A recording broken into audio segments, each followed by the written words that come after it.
Hey guys, so this video is a tiny bit late, I'm sorry about that, but I wanted to quickly do my March wrap-up video. These are the books that I read in March. I read 6 books, which is not quite as much as last month, but you know, it's still pretty good, I think. Alright, the first book I read was Divergent by Veronica Roth. This was really good. I loved the main voice of the character, Tris, or Beatrice. This is a story, I guess I should briefly do a summary. It's a dystopian book about different factions, and when you're, I think, 15 or 16, you get to choose what faction you want to be in, the faction you were born into, or what you kind of fall into, what you test into. Tris is a divergent, which means she fits into 3 different categories and has to pick between those. And she picks one, and it's just her, it begins kind of her life in that new faction and kind of exploring it. And then as the book goes on, you find out that there's something wrong with the way the government is. I find it really hard to explain dystopia because I feel like it always comes down to the same thing. No matter how good the book is, it always comes down to that same, and the government is bad and this is why, kind of. Anyway, that was a small rant. But yes, this was really good. The main character was a really easy character to be in her head. You understood her really well. The writing was really great. I never find that dystopian is too poetic or anything, but there were some great quotations in this and it was really engaging. I read this really quickly, really fast-paced. The male in this book, named 4, yeah, he was good. Yeah, so overall I gave Divergent 4 out of 5 stars. I will not be doing a review on any of the books I read this month because I just didn't feel like I had anything to say that someone hadn't said. So I'll try and find some reviews to some of these books. Maybe if you want to know more in-depth thoughts on each book, then you can watch those reviews. The next book I read was Before I Fall by Lauren Oliver, and this is the cover on my Kindle. Before I Fall is the story of a girl in high school who is kind of a bitch. She has her little group of cliquey friends and they're not very nice to people, but everyone wants to be them, so they're really nice to them, things like that. And she dies in a car accident at the very beginning of the book, and then the book takes place as she relives that last day for a whole week, for 7 days, and just how little things change it and things like that. And it was really beautiful. It wasn't trying too hard to get sympathy, and I loved, my favorite thing about it, I think, was the narration of the main character as she's dead, looking back. It was always in italics, and I thought that was where some of the most potent writing was, and yeah, I really liked her voice in that bit. But overall, I thought it was really well written, really engaging, and I gave it 4 out of 5 stars. The next book I read was Shatter by Tahereh Mafi, and this is a story about a girl who hasn't seen anyone really in about a year. She has the power to touch people and hurt them. It's kind of, in my mind, I picture it like the Cruciatus Curse, but in touch. And this had a lot of mixed reviews. Sorry, my voice. This had a lot of mixed reviews. It was, people either loved it or really didn't like it or were disappointed by it, and I'd say I was sort of disappointed by it. The idea behind it is really interesting. This girl who's been in this shell of a girl, essentially, who's never been touched because ever since she was little she was hurting people when she touched them, so she just never had that human contact. And I thought that part of the book was really moving in the way she talked about it.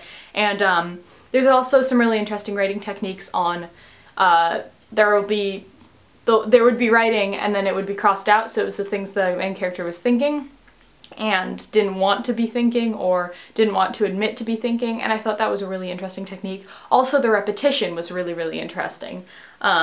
She would repeat things to herself to make sure she wasn't going crazy, and I don't know, I found that all really moving. However, as soon as the whole romance came into play, there was a romance in this book, it kind of went downhill. I felt like the second she started falling in love with this guy, everything else about her personality was suddenly non-existent. Like, it didn't matter that she hadn't touched people in ages, and I mean, I felt like that could have been played on so much more. Being in a relationship for the first time after not touching anyone your whole life, that could have been so good, but I feel like it was just written off with a bunch of corny romance talking about his hair and how great it is, and I found that really disappointing, but I did think the concept behind it was really interesting. I haven't decided if I want to read the sequel yet. Overall, I gave Shatter Me 3.5 out of 5 stars because I did like a lot of the writing and I did like the concept. I just didn't like where the story went. I guess. The next book I read was probably my favorite of the month, and that was Wanderlove by Kirsten Hubbard. And this is the story of a girl who's going through a hard time in her life, a breakup, and also losing kind of her passion, and how she decides to travel to get over that. And I mean, I'm a sucker for travel books. By the way, if you want to name any travel books, particularly fiction or nonfiction through the travels, definitely recommend them down below. But anyway, I love travel novels. I love this title, Wanderlove, was just, oh, I had to read it. I was so excited for it to come out, and I read it. I got it the day it came out on my Kindle, and I read it right away. And it was so good, you guys. I'm not going to tell you how amazingly potent the story was and things like that, but I just found it really, really engaging. I loved the main character. I found the character development between all of the characters meeting one another, I found that really interesting. I found the descriptions of locations to be so beautiful. I love that when you read about a place and you can just see it and you want to be there and you kind of feel like you are there but not really. Yeah, love that. As I said, I wouldn't say it was an amazing book. I just really loved it because it's something that really appeals to me, I think. So yes, I gave Wanderlove 5 out of 5 stars. It was such an amazing reading experience for me. I just loved the time I spent with that book, and I think that's what warrants a 5 out of 5 stars. It's just loving every second of being with a book. And the characters were really great, and the story was really interesting, and just, I don't know, there's just something about it that really hooked me. The next book I read, and sorry if this bit of the video looks different than the rest of it because I forgot to add this book in, but it is Shooting Stars by Allison Rushby, and this is the cover right here.